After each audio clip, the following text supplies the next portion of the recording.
they made that don't look good on the face, right? I mean, there's some that we could show you a whole team that they had that was all-stars that eventually those young players they got in return are going to have to come back.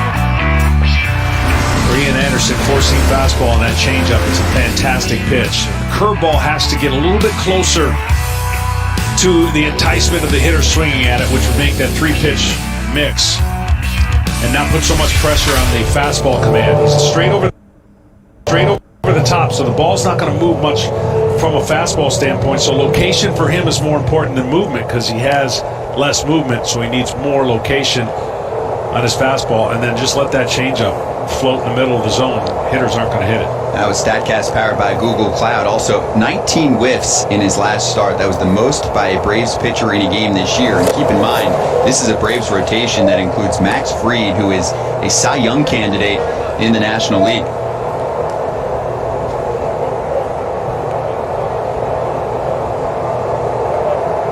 Ian Anderson looks like a big, young Garrett Cole.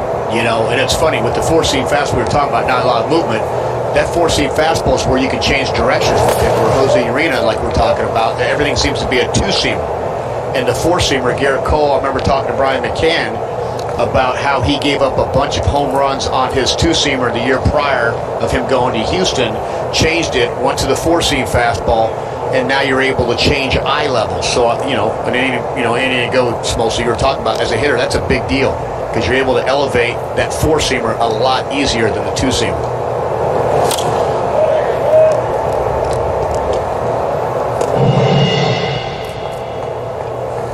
Well, the other thing with some of these young players and young dynamic arms and the talent that is in the game is unquestionable, but trying to do so many different things based on the information you're given is sometimes a disadvantage for these young pitchers. They're not as good in an area where the hitter is weakness, and they bring in the strength of the hitter by making a mistake.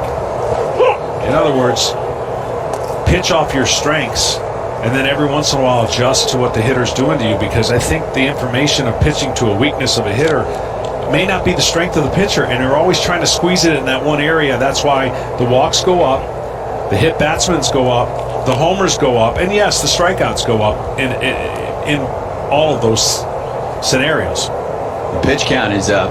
15 tosses in the first inning, and now this will be pitch number 30 of the second for Anderson coming up. And just to complete that statement, like the 2-0 fastball was up, that four-seamer, and Dickerson was sitting back on a changeup 2-1, and that was probably the homer pitch that he had, that down and in four-seam fastball lefties live on. But the difference of eye levels, whether he was sitting softer, you know, because he has to stay, you know, true to his changeup, but changing eye levels, it's a cat and mouse game, and I think that's what makes the batter pitcher, you know, battle as good as any sport we have.